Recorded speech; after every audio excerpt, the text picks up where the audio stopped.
And the best part of this plan is, no one can stop me.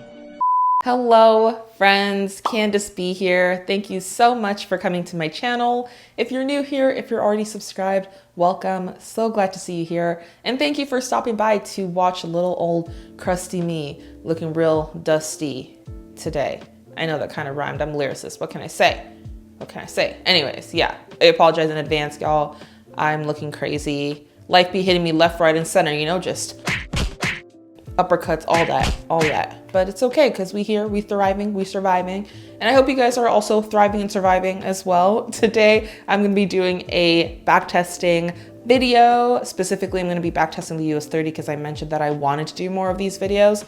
And yeah, I've gotten into the US30. I really like this index and I wanna get better at it. So I feel like the best way to do that is to backtest it.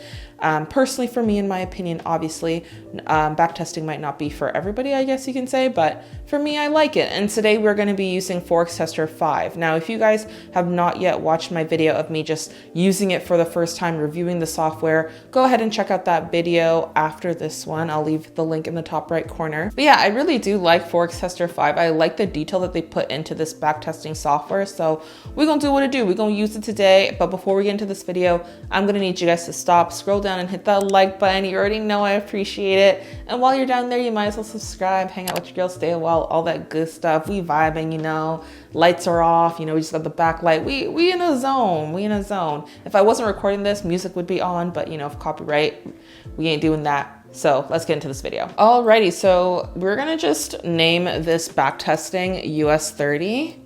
Might as well. And I'm gonna do an initial deposit of $5,000 because that is a very realistic account size for me personally. US30, we gonna select that from the date. I probably wanna do something after, we're gonna do this year. You know what? It's August. We're gonna do this year. We're gonna do like March of this year. March 21st? Sure, why not? Why not? Just a random date. I specifically want to kind of test, obviously like the New York Open, the New York Stock Exchange Open, to see how the Dow moves through that and to see how I kind of work with that. Like, what am I trying to say? I just want to test when the Dow is volatile and see if I can kind of keep up with it, I guess you could say. So EST time is GMT -4, and we're going to set testing date from the first date in range. We're just gonna press this.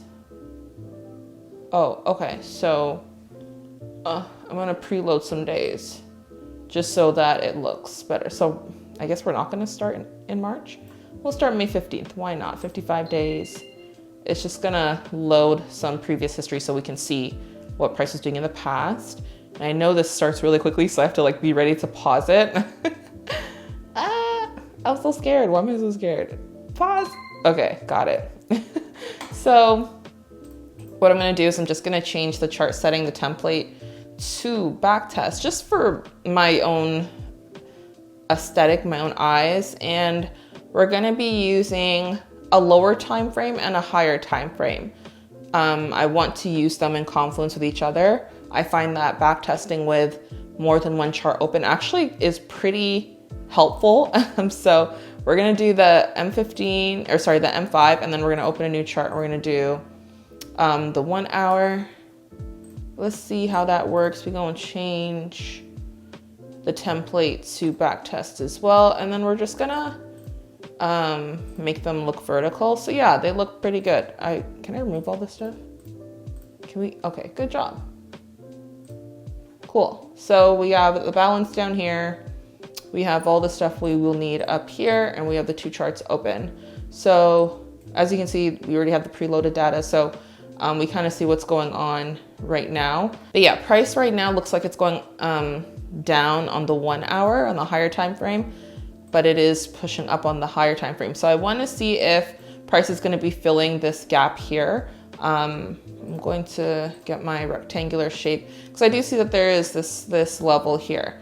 That price, there is a chance that it might want to reach. So definitely curious to see if it's going to do that. So let's figure that out, shall we? Can I switch these? I kind of want the M5 on the left side. Yeah, that's better. All right, so right now I'm just gonna use the bar forward just so I can control what's happening. And currently the time right now is 6:14 p.m., 18:14.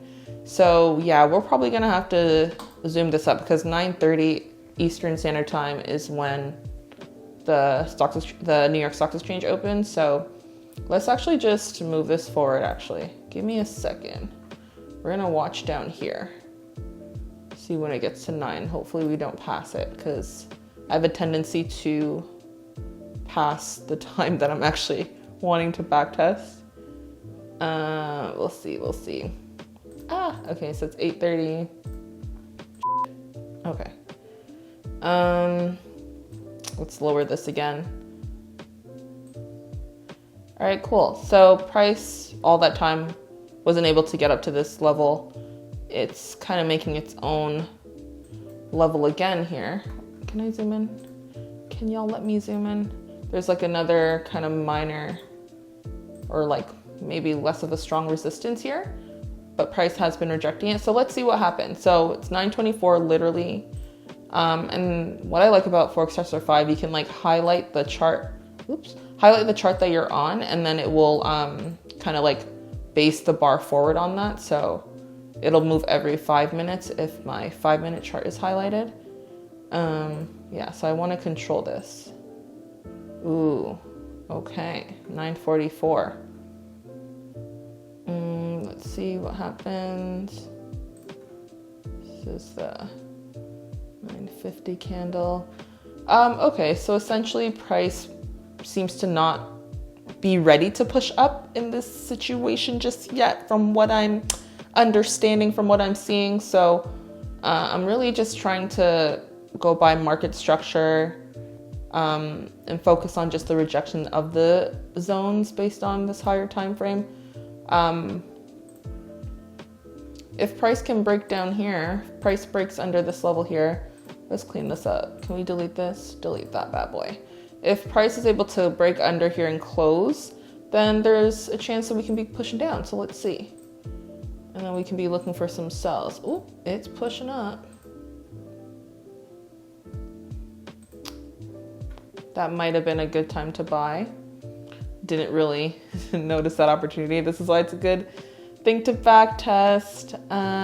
Okay, keep going.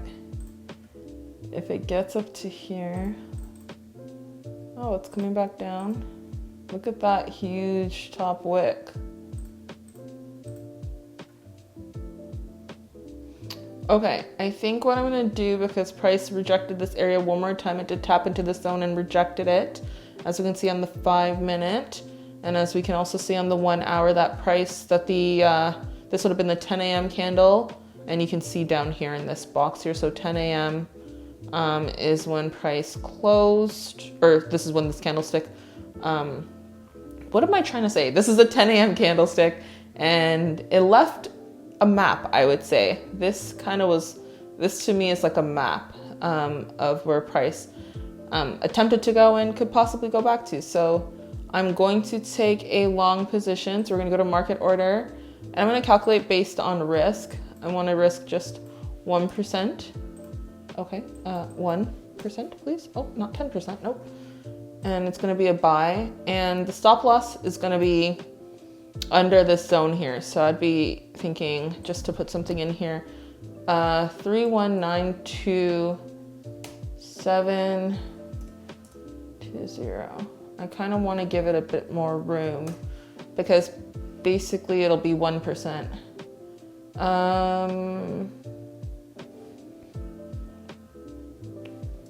We're gonna do 31850. We're gonna just give it room. I just want to see what happens. So now we're gonna enter our long position, and we're gonna let price play out. I'm gonna press play here, and I'm gonna speed it up a little bit. Wait. We need to modify something. Oh shoot. Hold on. We need to modify this order. Modify order, and I did that just by highlighting. this box here, I want to put a take profit. I want the take profit to essentially be at the top of this range because it might not be able to break above it, but maybe there's a chance that price will get to it. So we're gonna do 3,266. We're gonna do that. We're gonna see, we're gonna modify it. Kind of looks like a 1-to-1, I don't know, we'll see. Okay, let's just play it out. Whatever happens, happens. Either the stop loss or the take profit. Oh, don't go so fast. Oh my gosh. I'm trying to control the speed. Ooh. Boom. Take profit has been hit. That's great. You got $190.65. What percentage is that? Let's do a manual calculation. That's a 3.8% return. Y'all, I love the Dow. This is so exciting. But yeah, the Dow is so dope. Honestly, cool. So I'm gonna go to the 1 hour now, and I'm gonna just speed up the time because I want to get to the next one. But essentially, I can go to account history down here and see.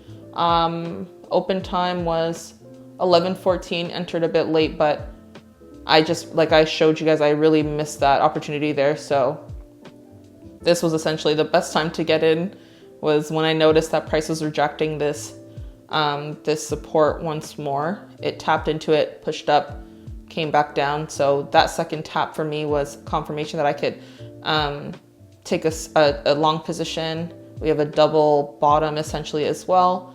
And there was no break of structure to the downside. So those were enough confluences for me to enter a long. And so entered that at 11:14. And then take profit was hit at 11:55. So essentially like a 40-minute trade, I guess, if my math is right. What's 55 minus 14? I'm just gonna move forward to the next day, which would be, I guess, May 17th. I'd even check what like actual days these were. So May 17th. Okay, so 16th was actually a Monday. So the 17th would be a Tuesday. So let's go to the 17th. I'm gonna try to keep an eye on the time. Zoom.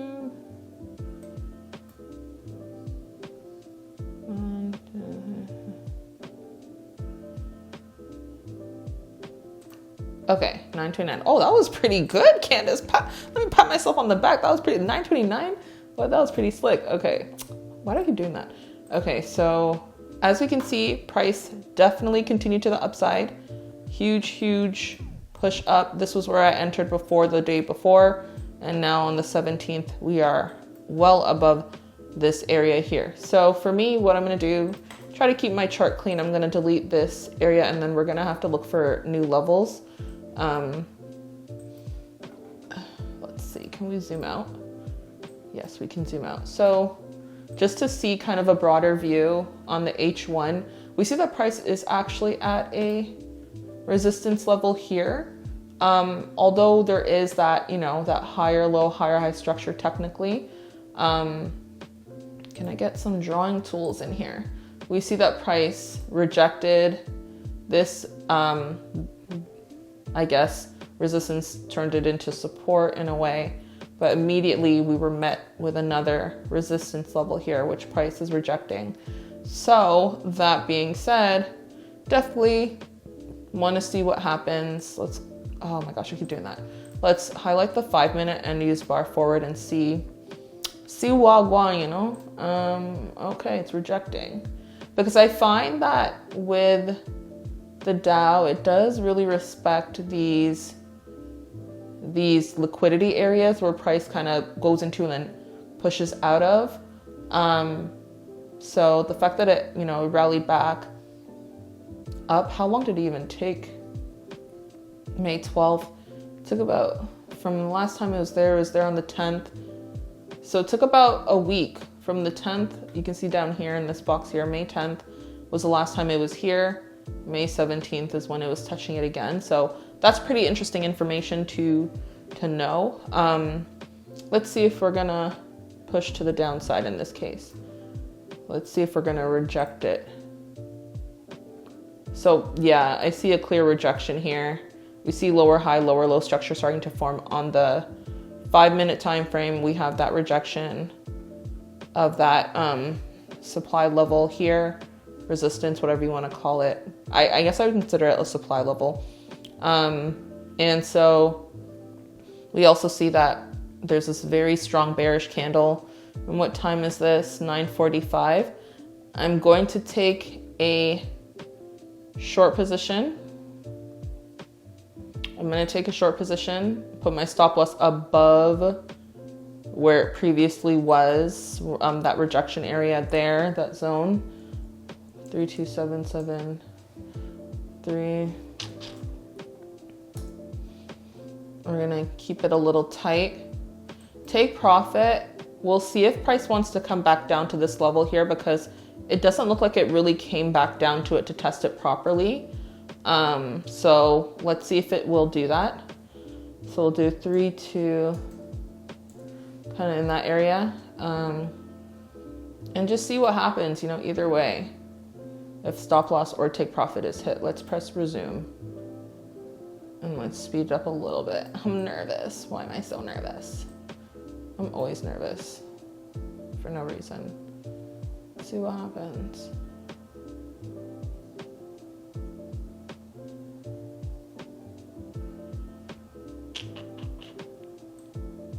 You guys can see the time moving down here. Ooh, ooh, ooh, we like that. We like that. We like that. We like that. Take profit number 2 hits. All right, so we entered at 9:49 on the 17th, and saw that, you know, that bearish pressure a little bit after a pretty nice bullish run from 24 hours before, I guess. And then, yeah, we took that short, and take profit was hit 10:45, so an hour in the market. And essentially the reason, like I said, was just because that rejection of the higher time frame resistance, that supply zone where price kind of tapped into liquidity and just rejected it 7 days after it did that the first time in a while. And when I saw in the lower time frames, you see the lower high, lower low structure. So once I started seeing candlesticks start to break, which I love to look at candlesticks and see the structure on kind of that micro level, like seeing the candlestick break. For me, that gives me confidence to enter, and giving room for the trade to play out, you know, putting my stop loss above the resistance. It makes sense, because it's like, well, if price pushes all the way up, why would I even want to be in that trade? So yeah, and just setting a realistic take profit as well. I feel like that's just as important as setting a realistic stop loss, giving yourself a higher probability chance for your take profit being hit. You know, noticing that price did not kind of tap into this level when it rejected it, when it pushed above it. So kind of increasing the chance that it would want to come back down, because it's a psychological thing, you know, price wants to reach those psychological levels. So yeah, that's cool. I'm gonna take one more trade, y'all, because we keep in this video short and sweet. We're trying to, but right now my profit is at $365. So obviously that was a little less than 3.8%. That was about a 3.4% gain on that trade. So that's pretty calm. Okay, yeah, let's go to the 1 hour and let's fast forward the time. We're gonna go to May 18th, and that is going to be a Wednesday. Let's see what happens. So let's watch the time down here. Let's see if I can get it on point like last time. 28, 21, 22, 23, 24. 4, 5, 6, 7, 8. Okay, I didn't want to risk that, so let's lower that. All right, where are we in the market now? So pushed up further from the last trade. Price did come back down, tapped again into this area here, and then started pushing up from it. Seems like price keeps coming back to this level. Let's draw it kind of better. Cause like it's so far over, I'm just gonna delete that. Did it delete? Oh yeah, it did. I'm just gonna draw a fresher zone here. So as we can see, liquidity is here and price is tapping into it again. We love to see it. So it's 8:55. New York Stock Exchange hasn't started. Why is this, when did this turn into the H1? Oh, I'm so sorry, y'all. Okay, let's try that again. I thought I deleted this. My bad. Oh, okay, guess I didn't. Yeah, so price is kind of in this area, tapping into this area. Let's see what happens. Oh, sorry, I'm going backwards. Okay, let's press play. Let's kind of just move this forward because I'm loafed in. Are we moving? Barely. See where it goes at 9:30ish. Oh, it's breaking down. It's breaking down. Ooh, all right, so we have the break of this zone, this liquidity area. Zoom in. So as you can see, price had tapped, as you can see, after that sell that we took, we got out, price tapped into this area and just shot up, but then came back down. So there's something about this area that price likes. However, we are once again at another area of importance, I feel. So I want to see Wagwan with that. Let's see, let's press bar forward. I need to see some sort of close below it. Okay, we are pushing. Now this I would consider like an impulse type of move. I don't know if I feel comfortable enough to take these type of moves. I'm trying to be like smart, you know, like aren't we all? I think I'll wait till 10 a.m. Hopefully that doesn't bite me in the butt, but let's see. Okay, this is 10 a.m. Yeah, so it continued pushing down. Continued pushing down. So we're very bearish right now. Are we gonna get a pullback? I don't know. Okay, yeah, we're very bearish. So in this case, I would be taking a short because you see that lower high, lower low structure on the M5. Again, just 1% risk. I would be keeping my stop loss above this area here because I feel like price might come back to retest it at some point, hopefully after the take profit is hit. So let's do something like this. Can I, oh no, okay.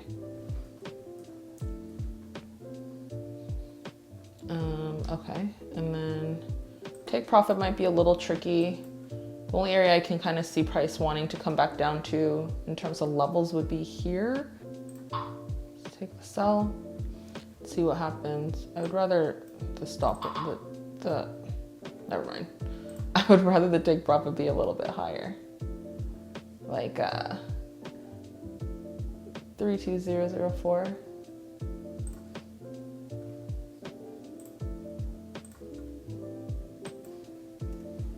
It could blast through it. We don't know. We don't know, but yeah, let's see what happens. Oh, let's do it on the 5 minute because it's a little bit more controlled. And you can see what's happening on both sides. Let's increase the speed. Either the take profit or the stop loss is gonna get hit. Oh snap. Oh snap.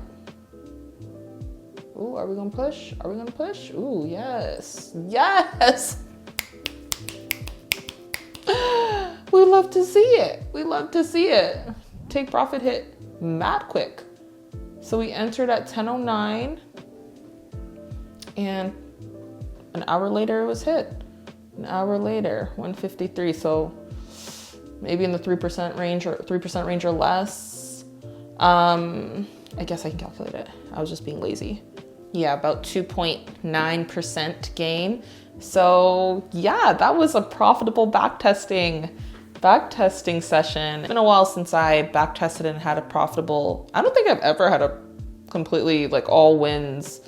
I don't know when I was backtesting, but just keep in mind, obviously backtesting is a more controlled environment, so it's not going to be completely realistic. But for me, I try to keep it as realistic as possible, meaning using a certain, balance, using a realistic stop loss, take profit, and just being realistic when it comes to the time I would trade. I feel like those are the only things I can kind of control, but I'm grateful when it comes to backtesting that, like, you know, you can think more in the moment and plan, and it helps you to build that confidence that is necessary being a trader for that kind of like that live environment. So yeah, Forex Tester 5 is pretty darn dope, y'all. If you want to test it out, I'll leave a link in the description below because I feel like it is definitely a beneficial software. I know there's a lot of other ones out there. Do your research regardless of which software you use, whether you want to backtest or not. Just do your research on everything, y'all. You know, when it comes to money, you having to put your money into something, like, you want to be wise about it. Take it from someone who has lost thousands of dollars from not being wise. But yeah, I hope you guys enjoyed this video. I hope it was informative in some way, I guess. But I definitely will want to make more of these. If you enjoyed this video, please let me know by smashing that like button. Also, comment down below. Do you trade the Dow? Do you backtest it? What are some tips maybe you can provide, or some things you do that that is helpful when you backtest any instrument? You know, you never know who you can be helping in the comment section. And last but not least, do not forget to subscribe so you know when I post another video. And in the meantime, feel free to check out any of my other videos on this channel and my other channel, Candace B TV, where I vlog. But that being said, I hope my mic wasn't being cut off this entire time. I hope it was like clear for you guys. If it wasn't, I'm sorry. But that being said, y'all, I will see you in the next video. Have a splendid, amazing, fulfilling day, week, and life. Bye.